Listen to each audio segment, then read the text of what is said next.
현재 대한인간초음파학회 교육인재교로도 활동 중에 계십니다.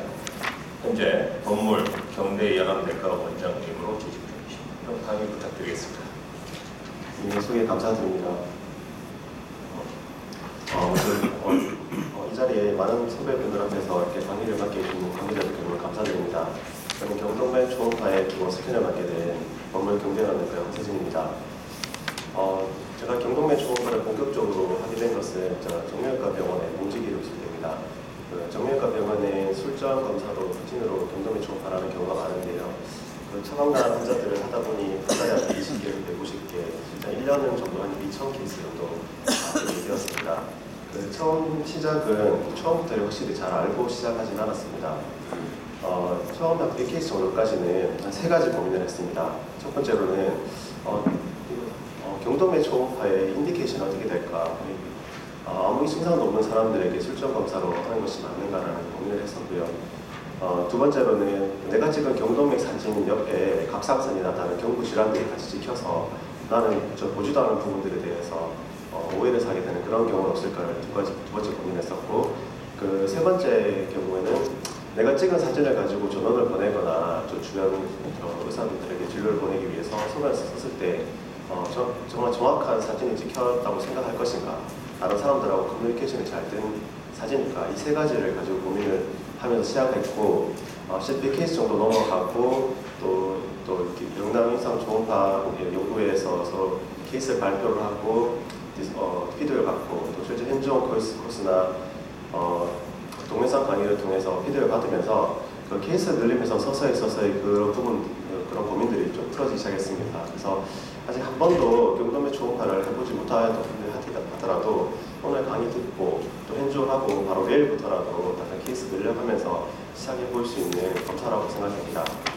그런 저의 3가지 어려운 부분들 중에 두 번째 부분은 제 다음 저희 강의에서 좀 풀어주실 것 같고, 제가 고민했던 첫 번째와 세 번째에 대해서 좀 풀어보는 시간으로 가지겠습니다.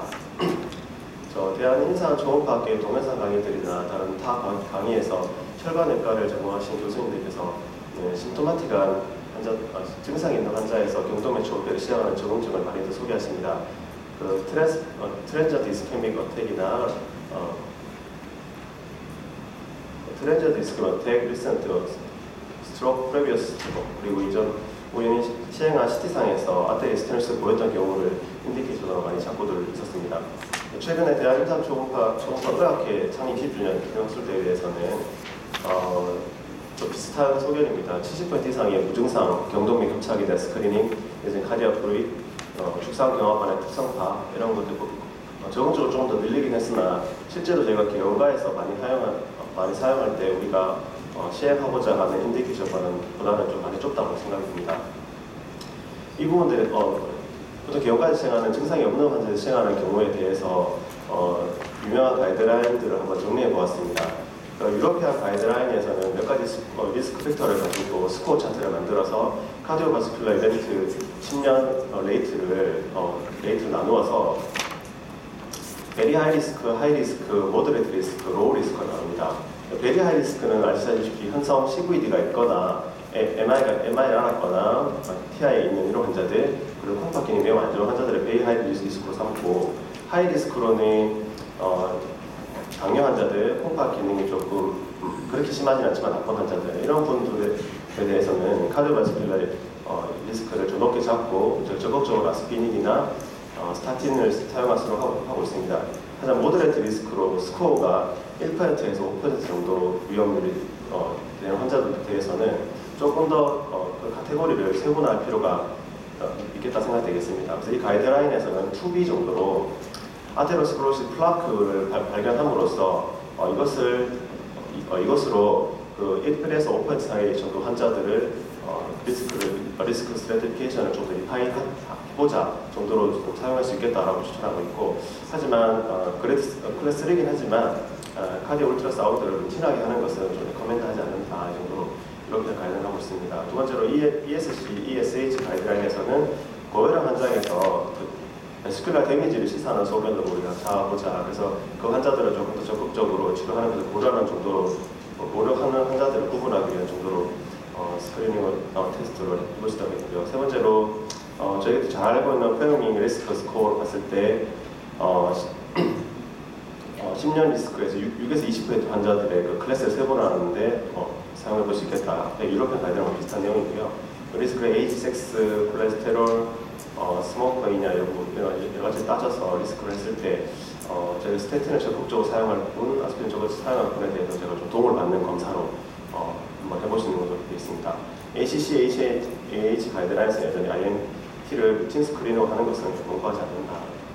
그래서 요약을 해보면 카로티드 도플러 울트라 소노그래피가 필수적이고 중요한 검사라기보다 좀 파퓰러한 검사다, 이 정도로 저는 이해를 했고, 플락 모폴로지가 이렇게 스트로크 리스크와 관련이 있으니까 그것을 확인해 보는 것도 서로 도움이 되겠고, 그 플락의 얼서레이션도 그런 쪽으로 스트로크 프리터 될 수 있으므로 확인해 볼 수 있는 그런 검사로 해볼 수 있겠습니다. 그래서 이런 IMT 측정이 아세로스콜리시스의 베리 굿 바이오마커라는 거에 대해서는 약간 물음표가 있지만, 저희 개원가에서 무증상 환자의 올드에이지에서 혹은 당뇨가 있는 환자에서 스크리닝 검사로 해보거나 또 플락이 있으면 컬러반응 검사로 한번 고려해볼 수 있겠다라는 식으로 정리를 해보았습니다. 실제 이제 검사 시행하는 과정을 하고 있습니다. 환자의 자세는 넥을 하이퍼 익스텐전을 하게 되겠습니다. 그래서 프로브가 자유롭게 움직일 수 있는, 그리고 그 음상을 잘 만들어 보자는 것이고, 자세는 오버헤드 포지션을 하고 머리 위쪽에서 검사자가 위치하면서 검사를 하는 것과 검사자 머리 아래쪽에서 위치하여서 라테랄 시팅 포지션을 하는 방법이 있겠고, 저는 시작을 라테랄 시팅 포지션으로 배웠기 때문에 라테랄 시팅 포지션을 하고 있습니다만, 오버헤드 포지션으로 하면 좀 환자가 자유롭게 프로를 옮길 수 있다고 합니다. 저는 라테랄 시팅 포지션을 하고 있고요. 길이는 3-4cm 정도로 그 뎁스를 잡고 카로티드 쪽에 포커스를 놓고 게인을 적절히 조절해서 하게 됐고, 프로브의 위치는 그 검사자가 편하게 안테리어에 있어서 어프로치 해볼 수도 있겠으나 그 뷰가 제대로 나오지 않을 경우에는 포스티리어로 어프로치 해볼 수도 있겠습니다. 오늘 검사의 순서나 마찬가지인데요. 경동맥 초음파는 첫 번째 트랜스버스 뷰를 보고, 그 다음에 롱지튜드를 돌려서 보고, 필요한 경우에 버테브럴 아테리까지 보는 경우가 되겠습니다. 트랜스버스 뷰는 이제 처음 시작하시는 분은 커먼 카로티드 아테리부터 보게 하겠지만, 프로브를 가장 밑으로까지 내려서 그 클레브까지 내려서 아올틱 아치부터 위쪽으로 서서 올리면서 커먼 카로티드 아테리, 그리고 벌브, 그리고 ICA와 ECA가 분지되는 부분까지 자세히 보러 되겠습니다. 이전에 초음파가 화질이 그리 뚜렷하지 않았을 때는 도플러 플로우 아날시스가 매우 중요하게 되었지만, 요즘은 초음파 화질이 매우 좋아졌기 때문에 도플러 플로우에서 볼 수 없는 것들을 비모드에서 자세한 많은 정보들을 얻을 수 있습니다. 그래서 트랜스버스 뷰에서 아래쪽 끝에서 위쪽 끝까지 쭉 올리면서 그 혈관 이상 구조를 확인을 하고, 플락이 있다면 그 플락의 손상들을 확인해보는 노력들이 더 중요하다고 생각이 됩니다. 트랜스버스 뷰를 아래쪽 끝에서 위쪽까지 다 본 다음에는 프로브를 돌려서 롱지튜드 뷰를 모아서 커먼 카로티드 아테리에서 IMT를 체크를 하고, CCA와 ICA에서 플락이 있는지, 그리고 좀 스테노시스가 있는 부분이 있다면 도플러 플로우 아날시스까지 해볼 수 있겠습니다. 이 순서를 가지고 한 그림으로 표현을 한다면 이게 판독지가 되겠는데요. 실제 이 판독지를 하나하나 다 검사하는 시간, 투자할 시간에 조금 더 그 검사로서 소도를 좀 더 정확히 보는 시간을 더 할애하면 좋겠습니다. 이 칸을 다 채우자는 내용은 아니고요. 오늘 볼 때 아래쪽부터 위쪽 끝까지 살펴서 플락이 있는 병변이 어떤 부분인지를 말로 잘 기술하면 되겠습니다. 그래서 이 표를 제시한 이유는 이런 것들을 확인하자는 의미에서 아나토미를 철저하게 비모드로 확인을 하고, 오른쪽 왼쪽에 커먼 카로티드와 ICA, 여기서 PSV와 엔더다스트 벨로시티를 측정해보자, 그리고 반대쪽도 해보자. 이 부분은 빠지지 말고 검사를 다 해보자는 의미로 마련되어 봤습니다. 먼저 첫 번째 시작으로 트랜스버스 스캔입니다. 트랜스버스 스캔으로 프로브를 아올틱 아치 부분까지 내립니다. 아올틱 아치에서 브라키오세팔리 브랜치나 서볼칼 아테리 쪽 분지되는 부분부터 조금 더 올려서 커먼 카로티드 아테리, 더 올려서 벌브, 좀 커지는 부분이죠. 벌브, 그리고 ICA와 ECA로 분지되는 부분까지 아래쪽 끝부터 위쪽까지 올려서 비모드 혈관의 이상 부분을 확인하게 되겠습니다. 초심자들이 제일 어려워하는 부분이 ICA와 ECA를 잘 구분이 안 되는 부분인데요. ICA는 조금 더 뒤쪽, 바깥쪽에 있다고 생각합니다. 인터널 카로티드 아테리가 실제 인터널은 아니다. 이런 식으로 많이들 얘기하시고요. 라테랄 쪽에 인터널 카로티드 아테리가 있다. 그리고 ECA보다 ICA가 조금 더 굵다. 이 정도 정보를 가지고 B모드에서 ICA와 ECA를 좀 구분하시면 되겠고, 그 혈관에서 브랜치를 가지고 있다면 그것은 ECA라 생각할 수 있겠습니다. 그래서 롱지튜드널 돌려서 커먼 카로티드 아테리와 ICA는 프루프를 약간 바깥쪽으로 돌려서 보면 ICA가 되겠고, 안쪽으로 보면 ECA가 나오게 되겠습니다. 그래서 트랜스퍼시브에서 혈관의 모양을 정확하게 보자고 했다면 롱지튜드널 뷰에서는 IMT를 측정하게 되겠습니다. IMT는 CCA에서 CCA 그 월부 쪽에서 2cm 떨어진 쪽에서 하고 니어월보다는 파워월에서 많이 측정을 합니다. 그것은 특별한 이유가 있다기보다 기존 논문에서도 얘기하고 저도 동의하는 부분으로 이쪽 부분이 가장 정확하고 잘 보입니다. 그래서 니어월보다는 파워월이 조금 더 잘 보이는 경향이 있고 월부 쪽에는 플락이 또 많이 잘 생기는 곳이기 때문에 IMT가 오버에스티메이션 되는 경우가 있습니다. 그래서 월부에서 2cm 떨어진 부분과 파워월에서 측정을 많이 하게 되겠고, 실제 1mm 이상이 된다면 저 시도의 리스크가 있는 곳으로 고민해 볼 수 있겠습니다. 좀 확대해 보면은 인티마에서 메디아까지 측정을 하게 되겠고요. 고에코와 저에코, 그리고 다시 고에코가 바뀔 때 이 고에코 시작점부터 저에코까지 길이를 측정하면 되겠습니다. 요즘 기계는 오토메이트돼서 미저버트도 있으니까 활용해 볼 수 있겠습니다. 플락의 정의는 기존 IMT보다 5mm 이상, 0.5mm 이상 내지는 주변 IMT 깊이, 두께보다 50% 이상 두꺼워진 부분이 있다면 그것을 플락으로 정의해 볼 수 있겠습니다. 그래서 그 플락들의 모양을 롱지튜드에서 잡을 수 있겠고, 그 형태가 이게 고에코이냐 저에코이냐 헤테로지너스하냐, 그리고 이 플락의 서페이스가 스무드한지 아니면 이레귤러한지, 얼선은 없는지, 칼시피케이션이 있는지 이런 것들을 잘 구분해서 저 성상을 잘 확인해 볼 필요가 있겠습니다. 성상은 세 가지 파이브로패티하다, 파이브로칼시픽, 칼시픽 타입으로 구분해 볼 수 있겠고, 또 크게는 헤테로지너스하고 호모지너스한 형태로 볼 수 있겠습니다. 헤테로지너스한 것은 안쪽에 석회화가 좀 있거나 콜레스테롤 많이 침착되고 안쪽에 출혈이 있다면은 그것은 헤테로지너스하게 보이고, 이것은 스트로크의 위험 인자가 되겠습니다. 그리고 이 플락이 에코루센트하다면 이것이 금방 안정화된 플락이 아니기 때문에 금방 날아갈 수 있는 스트로크의 위험자가 될 수 있겠고, 또 0.2mm 이상 파인 부분이 있다면 얼서로 보고, 또 그것도 하이 리스크로 볼 수 있겠습니다. 그럼 플락의 상상들을 잘 평가해 볼 필요가 있겠습니다. 마지막으로 도플러 스펙트럴 애널리시스인데요. 컬러 도플러 이미지로 도움을 받을 수 있는 것은 플로우가 있는지, 혈류가 잘 흐르는지를 알 수 있겠고, 그 혈류 흐른다면 그 방향은 어떤지, 그리고 그 속도는 어떤지 픽 시스톨릭 벨로시티를 측정해 볼 수 있는 도구가 되겠습니다. 그래서 아까 잠깐 보여드린 슬라이드인데요. ICA와 ECA를 구분할 때도 브로드한 시스톨릭 픽을 보이는지, 내로한 시스톨릭 픽을 보이는지로 또 구분할 수 있는데도 도움을 줄 수 있겠습니다. 저희가 가장 많이 쓰는 것은 경동맥 협착의 진단 크라이테리아로 도플러 스펙트럴 아날리시스를 많이 사용하고 있습니다. 대표적으로 ICA의 픽 시스톨릭 벨로시티가 어떠하냐, 그리고 CCA의 픽 시스톨릭 벨로시티와 ICA의 픽 시스톨릭 벨로시티의 레이쇼를 구해서 이것이 얼마 이상이면 몇 프로 협착이 있다, 이런 것들 기준을 지금 표를 기준으로 경동맥 협착을 구분해 볼 수 있겠습니다. 이러한 도플러스 크라이테리아는 50% 이상의 협착에서는, 50% 이상에서는 협착이 적용을 할 수 있겠으나 50% 이하에서는 그렇게 잘 코릴레이션 하지 않는다는 것하고, 90에서 95% 이상의 협착이 있으면은 오히려 픽 시스톨릭 벨로시티가 떨어지는 경우도 있습니다. 또 디스탈의 IC 협착이 아주 심한 경우라면은, 그리고 또 반대쪽 ICA의 협착이 있는 경우에는 실제 그쪽 병변이 없음에도 불구하고 픽 시스톨릭 벨로시티 영향을 미치기 때문에 이런 것들을 감안을 하면서 봐야 되는 또 단점이 있습니다. 또한 프로브에서 프로에서 나온 각도와 이 혈류의 방향을 잘 맞춰서 이 각도가 60도 이상이 돼버리면 에러율이 20% 이상까지 증가해버립니다.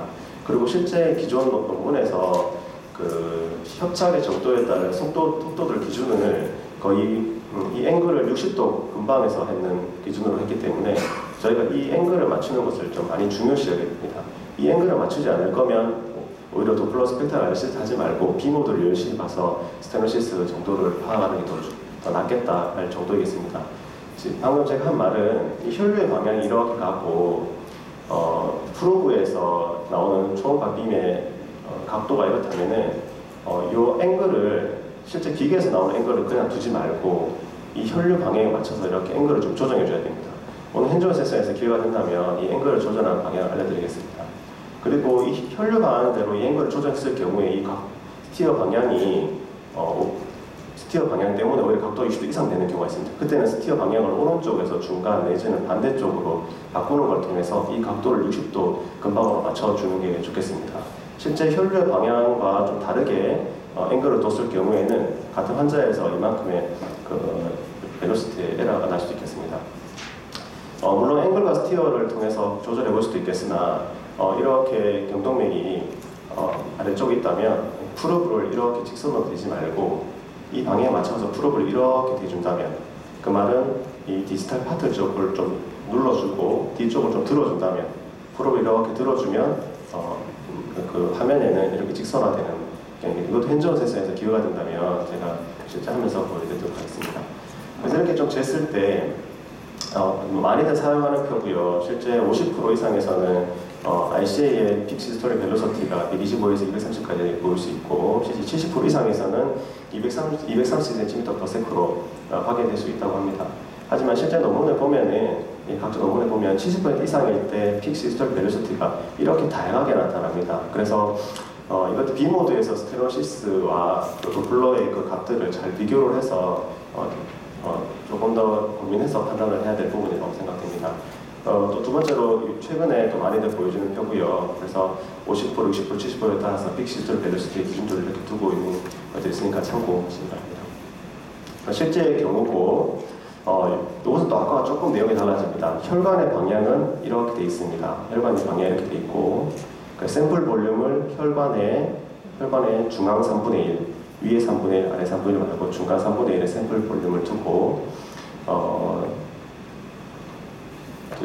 이렇게 앵글 방향이 이렇게 두고 있습니다. 그래서 이 혈관 방향이 이렇다고 혈류 방향이 이렇게 지나가지 않습니다. 여기 플락이기 때문에 여기 혈류 방향이 오히려 반대쪽으로 들어올라갑니다. 그래서 이 실제 혈류의 방향에 맞추어서 이렇게 앵글을 바꿔줘야 되고 그렇게 측정한 값이 실제 값이 되겠습니다.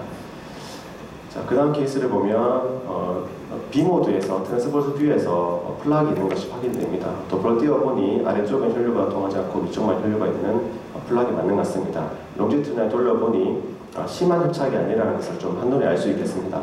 50% 이상 막힌 게 아니기 때문에 도플러 이벨루션은 큰 의미가 없겠습니다. 또한 도플러를 앵글 방향을 플로우의 방향에 두지 않고 플로우 방향과 다르게 이렇게 측정할 바에는 여기서 많은 정보를 얻는 것이 더 좋겠다라는 것입니다.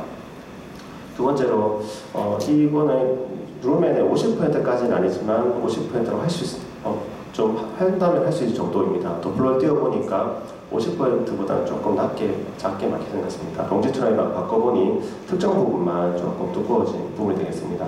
이 도플러 이런 B모드의 정보를 가지고 플로우 방향에 따라 앵글을 맞춰놓고 티어를 맞춰놓고 앵글을 맞춰서 60도 이내로 맞춰서 크게 측정해보니 실제 크게 속도가 빠르지 않았습니다. 그래서 50% 이내의 협착이다 라고 판단을 해볼 수 있는 경우가 있습니다. 그 다음 사진을 보면 B모드에서 보면 50% 이상으로 협착이 된 것 같습니다. 안쪽에 칼시피케이션도 있고 아주 헤테로지너스한 패턴을 보이는 플락이라 하겠습니다. 실제 저는 좀 안정화된 플락이라고 실제로는 그렇게 파악하고 있습니다.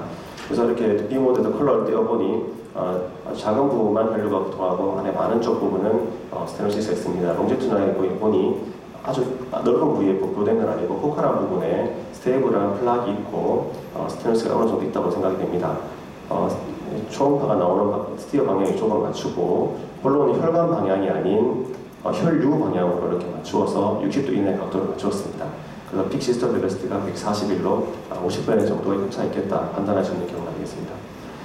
보면 트랜스버스 뷰에서 B 모드로 봤을 때 플락이 있거나 스테노시스는 그리 심하지 않구나 이렇게 평가하는 거와 또 블러를 뗐을 때 앵글 방향도 조금 다르게 하고 스티어 정확히 맞춰지 않은 상태에서 픽 벨로시티를 측정했는 것을 봤을 때 어느 것이 더 중요한 검사이겠습니까? 그래서 조금 더 이쪽에서 이쪽 공부를 조금 하셔서 두 개의 정보를 잘 종합해서 판단하시면 좋겠다는 생각입니다. 그래서 강의를 한번 다시 한번 정리를 하면 경동맥 초음파는 트랜스버스 뷰를 보고 그다음 롱지튜드널 뷰를 봅니다. 트랜스버스 뷰는 아래쪽 끝 아오르틱 알츠에서부터 CCA와 벌브 그리고 RCA와 ECA 분출되는 부분까지 B 모드로 철저하게 보고 롱지튜드널 돌려서 커먼 카로티드 아테리에서 벌브에서 2cm 그리고 파워월에서 IMT를 체크를 하고 플락이 있다면 플락을 기술을 하고 그 성상을 정확히 파악합니다. 스테노시스가 있다면 또 플로를 통해서 실제로 B 모드에서 보이는 부분과 실제 혈류의 속도들을 잘 비교해서 평가해서 이 표를 토대로 어떤 부분에 내가 빠지고 테크되지 않는지를 10번 이상만 해보신다면 이 표 없이도 빠짐없이 그 검사를 잘 해보실 거라 생각합니다. 감사합니다.